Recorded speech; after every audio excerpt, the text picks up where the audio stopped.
Niteka n'umunezero kongera kwahereza ikaze mu makuru n'ibiganiro byacu bigezweho muri aya masaha. Reka nizere ko mwese mumeze neza cyane. Uno mwanya nta gutinda, hari amakuru akomeye cyane akomeje kugenda avugwa. Uno mwanya muraza kunyemerera twibande ku kiganiro mukuru w'igihugu cy'u Burundi Variston Ndayishimiye yaje gutanga kuri BBC. Nkuko bigaragara yaje kuvugiramo amajambo menshi agiye atandukanye, ariko abanyagihugu barakomeje kugenda bagaragaza neza yuko amajambo mukuru w'igihugu yakoresheje canga imvugo ariko arakoresha muri no misi irashobora gukwegera Uburundi akarambaye cyane cyane abanyagihugu mu gihe n'ubundi barasanzwe batorohewe n'ubuzima, na cyane cyane bategehewe n'ubuzima bivanye no kuba nyene hari ibibazo bigiye bitandukanye. Turamaze imisi tugaruka ku bibazo bigendanye n'ibitoro byarabaye ingorabahizi mu Burundi, ariko kandi twaragarutse ku bigendanye n'ibindi bibazo byugarije Uburundi, haba mu mitegekere cyangwa imiyoborere, mu kutumvikana, ndetse aho bigeze n'aho abategetsi bamwe na bamwe bariko barakoresha amashano cyangwa barimo barakoresha uburozi. Nkuko byama bigaragara, ibi ni ibibazo bikomeye cyane ku buryo bihangayikishije abanyagihugu, ariko kandi uyu mwanya muraza kunyemerera tugaruke ku bibazo bigendanye n'imigenderanire hagati y'Uburundi n'igihugu cy'ubanyi cy'u Rwanda. Umukuru w'igihugu cy'u Burundi yongeye kumvikana avuga yuko u Rwanda ruriko rurategura intambara cyangwa ruriko rurategura kugaba ibitero ku Burundi. Yemwe anavuga yuko ngo rwaba ruriko rurabitegura rukazonyura muri Kongo, ariko yavuze yuko mu gihe u Rwanda rwamutera runyuze muri Kongo, nawe rero gushika i Kigali bitomugora aramutse anyuze mu Kirundo, ngo ni ahantu habugufi cange ni ahantu hafi cyane ku gihugu cy'u Burundi. Aha mu Kirundo mu misi iheze naho yarahari, ariko yongera kwiyamiriza u Rwanda avuga yuko afise umubanyi mubi, ndetse avuga yuko igihe hubaho ingwano yotumiza abanyagihugu bose n'abari ku rubibe rwa Tanzania bakaza bakabasha kuba bohangana.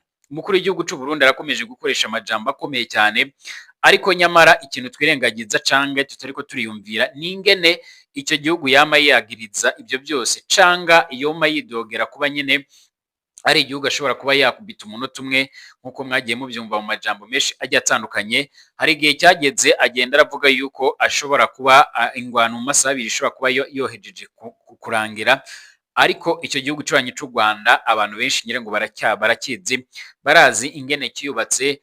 Ngira ngo n'abantu benshi bazi yuko ari igihugu gifise ubuhinga bugezweho mu bikorwa bigiye bitandukanye, mu bintu byinshi cyane bigiye bitandukanye. Uno mwanya munyemerere tugaruke ku kiganiro umukuru w'igihugu cy'u Burundi Variston Ndayishimiye yaje kugenda aratanga kuri BBC. Yaje kuvuga amajambo agiye atandukanye, yavuze kuri Redi Tabara, yavuze kuri FDLR, yavuze ku biganiro byo muri Kongo, yavuze ku bigendanye n'umubano w'igihugu cy'u Burundi n'igihugu cy'ubanyi cy'u Rwanda. Ni ingingo zigiye zitandukanye nanye nifuza ko muri iki kiganiro nifuza ko nyine tuza kubanamo, ndetse turaza kumviriza amajambo agiye atandukanye. Turaza kumva amajambo ku ruhande rw'umunyamabanga mukuru w'umugambwe CNDD-FDD Reverend Kuriyo. Ni ijambo yatambukije mu minsi mike iheze, nyine yaraje kugenda agira ibyo avuga ku gihugu cy'ubanyi cy'u Rwanda, ariko mbere ya gato turaza kumviriza ijambo mukuru w'igihugu cy'ubanyi cy'u Rwanda nawo Perezida Paul Kagame yama aravuga. Ni ijambo rikomeye cyane, ni ijambo rikomeye cyane ku buryo rero ntekereza ko abanyagihugu twakabaye tugira uburyo rero twogyumviriza, hakaba hari ikintu twokuramo, ndetse abantu benshi bakabongeye kwibutsa yuko nyene abahanuzi begereye umukuru w'igihugu bakwiriye kuba bogira ibyo bamuhanura, nubwo bivugwa yuko guhanura umukuru w'igihugu ari ibintu bigoranye no muri kino gihe. Ikaze kuri mwese, ikaze kuri mwese. Reka manze ngusaba byo ndi kwanditse sabone, ufungure no kunzogera, ndetse munsi gatoya nyine urabeho hari ahantu harimo link ya groupe ya WhatsApp nyine, kugira ngo ujoininge ubundi tujye tubana mu makuru agiye atandukanye, ya masanamu ya video amwe namwe abatemerewe guca hano kuri urubuga rwa YouTube. Urashobora kujya uyasangamo aho ngaho nyine ukabasha kuba wakurikiramwo anandi makuru agiye atandukanye. Reka ngusuhuze kandi mwifurize ibihe byiza nkurikiye muri uno mwanya uri mu Burundi, uri mu bice bimwe na bimwe bigiye bitandukanye, uri mu gisagara ca Bujumbura, uri Gitega, uri Ngozi, uri Muravya, uri Bururi, ndetse mu bisagara bigiye bitandukanye. Mwese reka mbahereza ikaze, ndazi yuko muba dukurikiye muri benshi. Abari mu karere k'ibiyaga binini mwese namwe ndabahaye ikaze, abari ku mugabane w'Uburaya, Asia, Australia, Amerika ndetse n'andi hose mwese turabahaye yamcana. Niteka n'umunezero kusubira kubahereza mwiriwe cange mwaramutse bivanye naho muherereye. Urashobora kubana natwe kandi utanze ibyumviro byawe, ndetse ibintu bikaca birushaho kuba byomera neza cyane. Ikaze kuri mwebwe mwese mutwumviriza cange mudukurikiye. Nyemerera aya makuru tuyatangurane n'amajambo umukuru w'igihugu yavugiye kuri BBC, amajambo adahumuriza, ahubwo amajambo ashobora gukwegera Uburundi cange abanyagihugu akarambaraye. reka rero mbanze mbere yuko nyine dutangire kamanze mwumvirize mubanze mwumvirizeho gatoya ingene umukuru w'igihugu cy'ububanyi cy'u Rwanda yigeze kuvuga, ndetse muze no kumva nyine muze no kongera kumviriza nanone ayandi majambo umunyamabanga mukuru w'umugambwe CNDD-FDD nawe yigeze guca aratangaza. njya numva gusa mu baturanyi hari abaribwaribwa ngo bashaka gufasha interahamwe cyangwa iki gutera u Rwanda, nibyo navuze hariya. Uwampa ngo babigire vuba nkwereke ko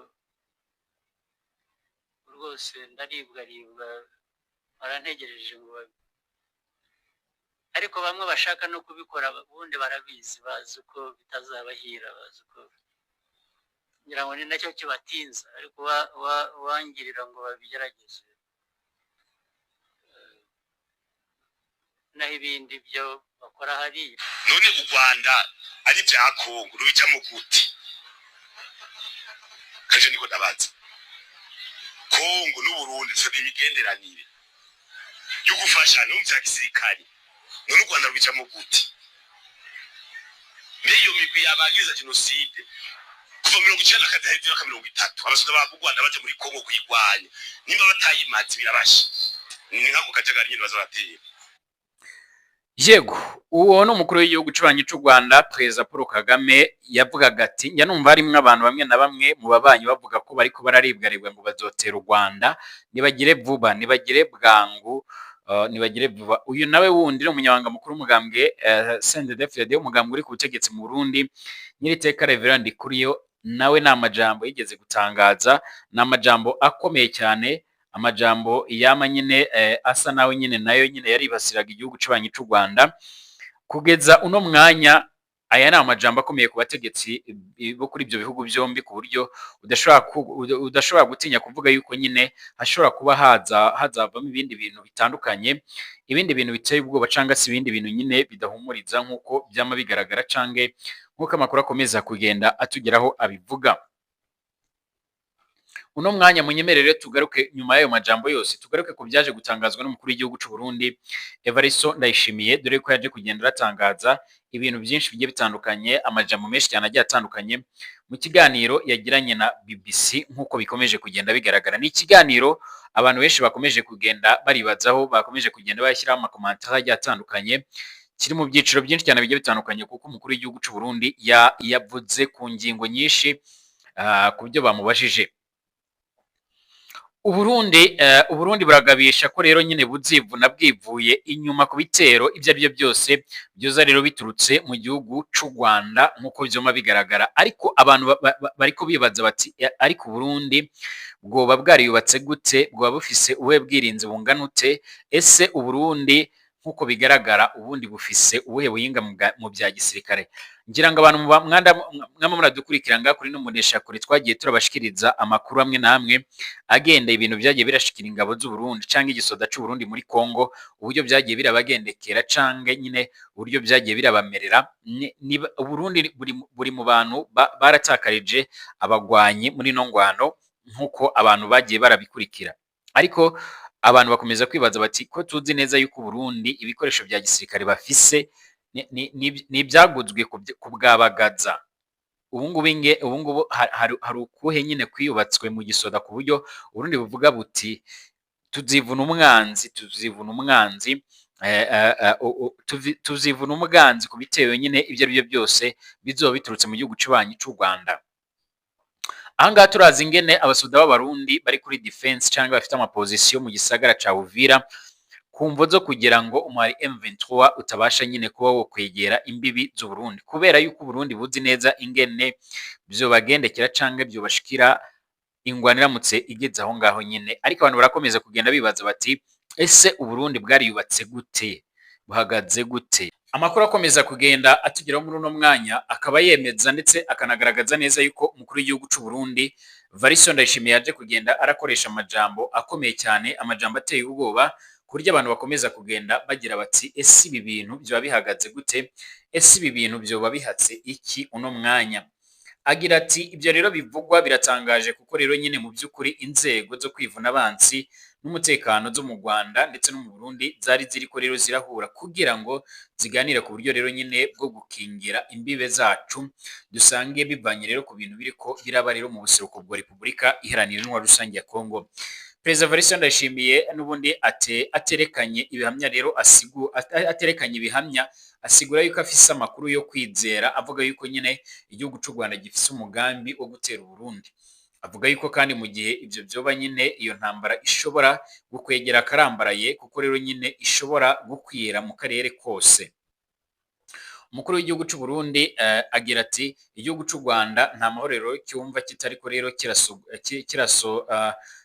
kirasotorana nyine, kiramaze rero gushwana na Uganda, Tanzania, ubu ngubu kiri mu ntambara muri Kongo, ari nako rero gitegura gutera Burundi. Yongeraho ati abarundi ntidushobora rero kwemera gupfa rero kujya abanyekongo bicwa, twebwe tuzopfa turiko rero nyine turagwana kuko rero abarundi ari abagwanyi. Perezida Evariste Ndayishimiye kandi avuga yuko amaze gutuma rero intumwa zitandukanye kwa Perezida Paul Kagame arongoye igihugu cy'ubanyi cy'u Rwanda, amusaba gushira rero mu ngiro ivyo bumvikanye byotuma rero ibyo bihugu uko ari bibiri nyine bisubira kubana neza, ariko ko akirindiriye inyishu.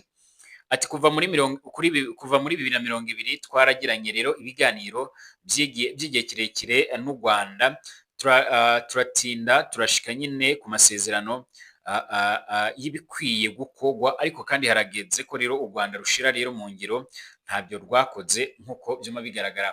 Umukuru w'igihugu cy'u Burundi yama yagiriza u Rwanda ko rwari rufatikanyije cyangwa rwari ruko rubafasha umuriro w'igitabara. Uburundi bwagiriza u Rwanda rero guha indaro abashatse rero gutembagaza ubutegetsi muri icyo gihugu mu mwaka wa 2015.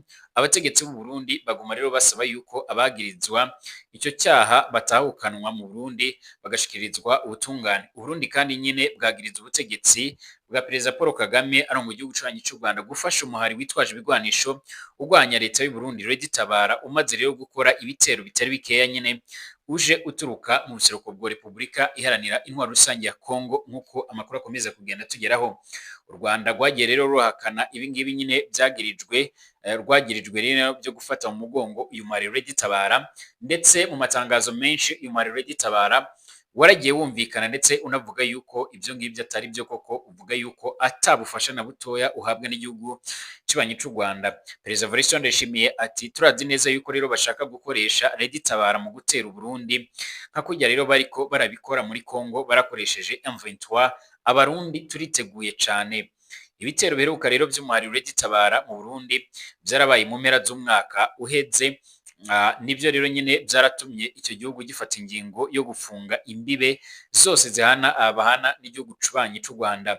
Perezida Evariste Ndayishimiye kandi arahirira akarengwa ko rero adashobora kwicarana ku meza y'ibiganiro n'umuhari Reditabara. Agira ati ikibanza cya Reditabara nyine kiri imbere y'ubutungane, ntidushobora kuganira n'ababicanyi nk'uko bikomeza kugenda bigaragara. Umukuru w'igihugu cy'u Burundi Evariste Ndayishimiye akomeza kugenda ashimangira yuko Reditabara ari umuhari kugeza uno mwanya nyine warakomeje kugenda ugerageza nyine kugaba ibitero mu Burundi, ndetse anavuga yuko uhabwa indaro n'u Rwanda. Ngira ngo murazi mu mpera za 2023 ndetse tunashika muri 2024 harabaye ibitero bikomeye cyane ubugira kabiri bya Reditabara. U Burundi bwaragirije u Rwanda, ndetse u Rwanda rwamarura ruravuga yuko ibyo bintu atari byo, ndetse gushika uno mwanya u Burundi bwaragiye muri Kongo kwifatikanya na leta ya Kongo kugira ngo banagwanye umuhari Reditabara usanzwe urakorera mu mashamba ya Kongo. Ariko ibikomeje kugenda bigaragara nuko kugeza uno mwanya u Burundi bugikomeje kugenda buvuga yuko bufise amakuru yuko bashobora kuba botegwa. Ariko kandi ndiko ndasozera uno mwanya kugira ngo tuze kugaruka ku zindi ngingo zo muri bino biganiro. Hari abantu benshi bakomeje kugenda bagiriza igisirikare cy'u Burundi, baravuze bati kubwabagaza canke kubwa nkuru nziza nta muntu yapfaga gutera u Burundi ngapfe kugenda batamufashe canga se nta n'ikimenyetso na kimwe basigaranye. Ariko uno mwanya umuhari Reditabara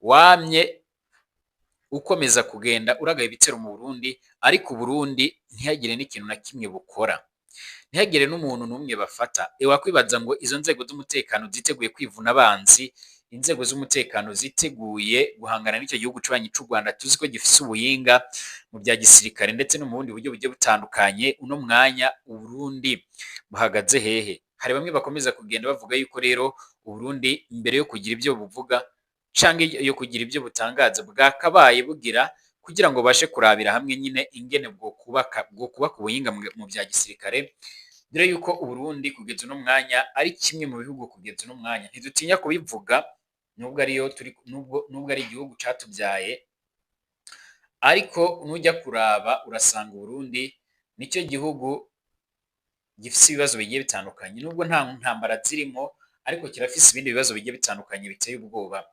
Uburundi nicyo gihugu kiza mu bihugu bikenye ndetse kiza no mu bihugu bifise abanyagihugu binjiza amahera makeya ku mwaka ugereranyije n'ibindi bihugu. Ibi ni ibibazo bikomeye cyane, uribaza haramutse hiyongeyeho ibindi bibazo by'ingwano cyangwa se by'intambara mu gihe n'ubukungu butifashe neza, ese ko tubona Kongo iratanga ibirombe kugira ngo ibashe kuronka intwaro, ibashe kuronka n'izindi ngufu zimwe na zimwe zigiye zitandukanye, Uburundi bwoshora iki? Mu gihe rero budafite n'ubushobozi bwo kuzana igitoro, mu gihe abantu bariko baribaza bamwe na bamwe bavuga bati umukuru w'igihugu cy'u Burundi niyubaka igihugu ave mu matati, adafise icyo avuze, ave mu bibazo bikomeje kugenda bigaragara bidafise nyine icyo byungura abanyagihugu. Ndetse bamwe baramaze igihe bakomeza kugenda bagaragaza neza yuko Evariste Ndayishimiye akwiriye kuba yova no muri iyi ngwano ikomeje kubera mu buseruko bwa Repubulika Iharanira Intwaro Rusange ya Kongo. Ese ku bwawe urumva byogenda bite? Wumva byogenda bite? Umukuru w'igihugu cy'u Burundi rero yongeye gukoresha ano majambo mu gihe impande zombi, haba ku ruhande rw'u Rwanda ndetse n'igihugu ca Repubulika Iharanira Intwaro Rusange ya Kongo, Prito n'igihugu cy'ububanyi cy'u Rwanda byari bimaze iminsi biriko biri mu biganiro bishobora kuzobashikana nyine ku bigendanye no kuba bashobora kuba bafungura imigenderanire yasubira kuba myiza. Ariko no mwanya igikomeje kugenda kigaragara cyangwa bikomeje kugenda bitangazwa ni ibintu biteye ubwoba. Abanyagihugu mu Burundi barakomeza kugenda baridogera ibintu biriko biraba, ariko kandi abanyagihugu bakaba bavuga yuko batoye impungenge n'ibikomeje gushikira abasoda babo bari mu buseruko bwa Repubulika Iharanira Intwaro Rusange ya Kongo. Umukuru w'igihugu cy'u Burundi rero yashimangiye yuko afise amakuru yizewe yuko icyo gihugu cy'ubanyi cy'u Rwanda cyaba kiriko kirategura ibitero bazakigaba nyine barakoresheje umuhari M23, barakoresheje umuhari Pretoria gitabara isanzwe yarwanya Burundi, nkuko ngo bakoresheje uyu muhari wa M23 mu kurwanya ubutegetsi bwa Kongo. Umukuru w'igihugu cy'u Burundi agabisha yuko nyine mu gihe byoba nabo rero kunyura mu Kirundo atari kure kugira ngo bashike i Kigali. Aya ni amajambo yatangajwe n'umukuru w'igihugu cy'u Burundi. Ese wowe ibi bintu urumva ushize muri logique, urumva ibi bintu ari ukuri koko? Hari bamwe rero muri commentaire bajya baratanga ibyumviro byabo bavuga bati aya majambo umukuru w'igihugu cy'u Burundi yakura hehe? Aya matohoza aba yayakoze koko? Ese ko aterekana ibihamya by'uko ibyo bintu bihari koko byo bihagaze gute? Iki ni ikibazo. Reka tugaruke mu kanya turabira hamwe ibindi yaje kugenda aravuga. Yavuze kuri FDLR, avuga no ku ngwano y'ikirabera mu buseruko bwa Repubulika Iharanira Intwaro Rusange ya Kongo. Reka mbashimira abadukurikira, tugaruke mu kanya turabira hamwe ibindi bikomeje kugenda biravugwa.